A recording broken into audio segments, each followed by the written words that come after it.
Hello नमस्कार दोस्तों, मैं डीपी सर, आपका DPS math and science channel पर स्वागत है। आज हम क्लास 10 से गणित का चैप्टर नंबर 3 दो चरों वाला रैखिक समीकरण युग्म और उसकी एक्सरसाइज 3.3 का क्वेश्चन नंबर फर्स्ट करने वाले हैं आज की वीडियो में। तो चलते हैं, हमारा क्वेश्चन है क्या, देखेंगे।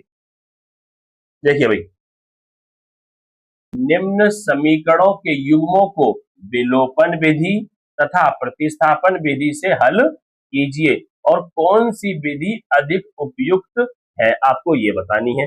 ये डीपीएस मैथ एंड साइंस हमारे चैनल का नाम है, इसे सब्सक्राइब कर देंगे। हमारा कॉन्टैक्ट नंबर है 10 11 48 8 39, इस पे आप हमें कॉल या व्हाट्सएप कर सकते हैं, आपको कोई समस्या है तो। फर्स्ट क्वेश्चन हमारा क्या है, देखेंगे। x plus Y equal to 5, ये पहली इक्वेशन, कॉमा दूसरी इक्वेशन है 2x माइनस 3y बराबर 4, ये दूसरी इक्वेशन है। इन दोनों को हमें विलोपन विधि से, फिर उसके बाद प्रतिस्थापन विधि से हल करना होगा। तो अब ये हमारी इक्वेशन यहाँ हमने उतार दी गई है, इक्वेशन नंबर 1 और इक्वेशन नंबर 2, जैसे कि नीचे लिखी गई है। अब बच्चों, हमें इसे विलोपन विधि से और प्रतिस्थापन विधि से हल करना है। तो सबसे पहले हम करेंगे विलोपन विधि। तो सबसे पहले हम सीखेंगे विलोपन विधि। विलोपन विधि, विलोपन विधि से कैसे हल करते हैं मैं आपको ये समझा देता हूं। इसमें देखो क्या होता है, x के कोफिशिएंट को बराबर किया जाता है या फिर y के कोफिशिएंट को बराबर किया जाता है। सबसे पहले हमारा काम यही होगा कि हम क्या करेंगे, या तो x का कोफिशिएंट बराबर करेंगे या y का कोफिशिएंट बराबर करेंगे। चेक कर लेते हैं क्या बराबर तो नहीं है पहले से। तो देखो भाई, x का कोफिशिएंट यहाँ 1 है और यहाँ 2 है, बराबर नहीं है। y का कोफिशिएंट यहाँ 1 है और यहाँ 3 है, बराबर नहीं है ना। देखो, इसमें 1 और 2 आ रहे हैं, इसमें 1 और 3। ना तो x के कोफिशिएंट बराबर है और ना ही y के कोफिशिएंट बराबर है। अब देखो कैसे बराबर करेंगे। अब आप या तो x बराबर कर लो या y बराबर कर लो। मैं यहाँ पे x बराबर कर लेता हूँ। तो x का कोफिशिएंट यहाँ पे कितना है, 1, और इस 1 से पूरी इक्वेशन 2 में मल्टीप्लाई कर दो, और यहाँ x का कोफिशिएंट कितना है, 2। अब इस 2 से पूरी इक्वेशन जो फर्स्ट है उसमें मल्टीप्लाई कर दो। इससे क्या होगा बच्चों, आपके x के कोफिशिएंट बराबर हो जाएंगे। तो देखो, 2 की 1 में करूंगा तो 2x, 2 की इसमें करूंगा तो 2y, और 2 की 5 में करूंगा तो 10। 1 की इसमें करूंगा तो इक्वेशन जैसी है वैसी रहेगी, 2x माइनस 3y बराबर 4, ये बन गई हमारी। अब देखो क्या करेंगे, ये 2x है, यहाँ भी 2x है, ये कट नहीं सकते क्योंकि दोनों के दोनों प्लस के हैं। इसका मतलब इसको हम घटा देंगे, है ना। तो लिखेंगे घटाने पर, घटाने पर क्या होगा, नीचे वाली इक्वेशन के जो साइन अभी है वो बदल जाएंगे। 2x प्लस का है तो माइनस का माना जाएगा, और 3y माइनस का है तो ये प्लस का माना जाएगा। 4 के सामने प्लस का साइन माना जा रहा है तो अब ये माइनस का साइन माना जाएगा। तो नीचे वाली जो इक्वेशन है उसके साइन अब नीचे वाले माने जाएंगे। तो देखना, 2x यहाँ पे प्लस का माना जाएगा और 2x यहाँ माइनस का माना जाएगा। तो ये क्या हो गए, ये आपके कट गए, प्लस माइनस के बराबर है, कट जाते हैं। अब देखो, यहाँ पे 2y प्लस का है और 3y प्लस का है, तो दोनों ही प्लस के हैं तो ऐड हो जाएंगे। कितना हो जाएगा ये, 5y। अब देखो, यहाँ पे 10 प्लस का है, 4 माइनस का है, तो 10 में से माइनस करोगे 4 तो कितना आ गया, 6। तो यहाँ y की जो वैल्यू है 6 और ये 5 पहुंचेगा नीचे, ये आएगी y की वैल्यू आ गई। अब ये y की वैल्यू जो निकल के आई है, आप इसे इक्वेशन फर्स्ट में रख सकते हो या फिर सेकंड में रख सकते हो। तो लिख देंगे y का मान समीकरण 1 में रखने पर, आप इसको 1 में रख दो। तो 1 बोलो क्या है, x plus Y equal to 5, ये 1 है। और y की जगह क्या रखना है, 6/5 रख दो।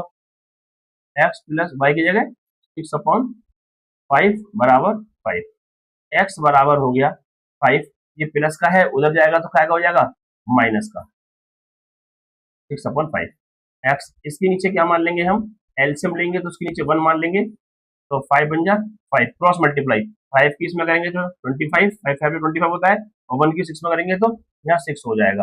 ठीक है, आप इतना देख लीजिए अच्छे से। अब क्या होगा, x इक्वल टू 25 में से 6 गए तो 19/5, तो ये आपकी x की वैल्यू आ गई। तो x की वैल्यू ये आ गई और आप y की वैल्यू निकाल चुके हैं कितनी, 6/5। ये आपके फाइनल आंसर आ चुके हैं। ये आपका विलोपन विधि पूरी तरीके से खत्म हो चुकी है। अब हम शुरू करने वाले हैं इसी क्वेश्चन को दूसरी विधि प्रतिस्थापन से कैसे हल करेंगे। तो चलते हैं, देखो अब हम करेंगे प्रतिस्थापन विधि, इक्वेशन नंबर 1, इक्वेशन नंबर 2। प्रतिस्थापन विधि में पीछे पढ़ा चुका हूं, फिर से समझ लो। समीकरण 1 से x की वैल्यू निकालो, समीकरण 1 से x की वैल्यू निकालो, क्या आएगा, x प्लस वाई बराबर 5। यहां से x की वैल्यू निकाल रहा हूं, तो x बराबर 5 प्लस का y जब उधर जाएगा तो माइनस का y।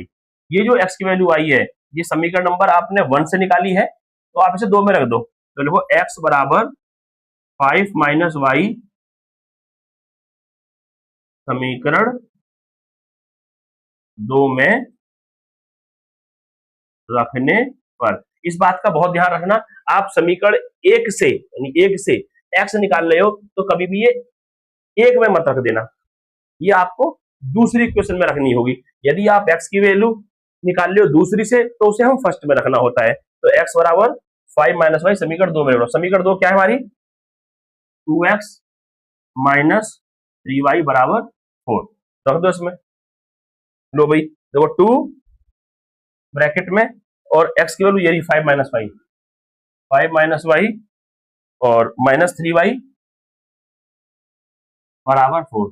मल्टीप्लाई कर 2 5 जा 10, तो 2 की वाई में होगा 2y माइनस 3y बराबर 4, माइनस का 2y माइनस 3y बराबर 4 प्लस का 10 जब उधर जाएगा तो माइनस का 10, तो माइनस माइनस प्लस होता है, तो ये 3 और 2 5 बाई, दोनों के पास माइनस का साइन है तो माइनस का ही रहेगा, इक्वल टू।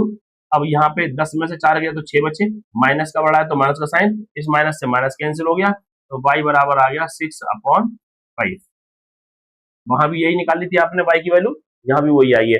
अब ये y का मान किसी भी इक्वेशन में दो, आपकी मर्जी है। तो लिखो y का मान समीकरण 1 में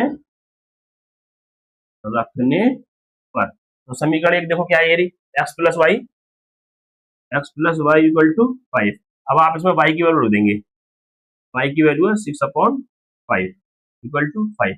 तो x बराबर आ गया 5, प्लस का जब उधर जाएगा तो माइनस का 6/5, इसके नीचे क्या मान लेंगे 1, ठीक है। तो x बराबर आ गया 5 बन जा 5 एलसीएम हो जाएगा, तो 5 5 जा 25 माइनस और 1 की इसमें करेंगे 6, तो आ गया आपका 25 में 6 गया, एक कितना बचा 19/5।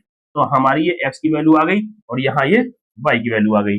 ये हमारा कंप्लीट सॉल्यूशन खत्म हो गया है प्रतिस्थापन विधि से। तो मैंने पहले क्वेश्चन को विलोपन विधि से भी करा दिया, प्रतिस्थापन से करा दिया। अब आपको ये बताना होगा आपको हमारी वीडियो कैसी लगी। वीडियो अच्छी लगी है तो चैनल को सब्सक्राइब करेंगे, वीडियो शेयर करेंगे, बेल आइकन दबाना ना भूलें। ओके, जय हिंद बच्चों।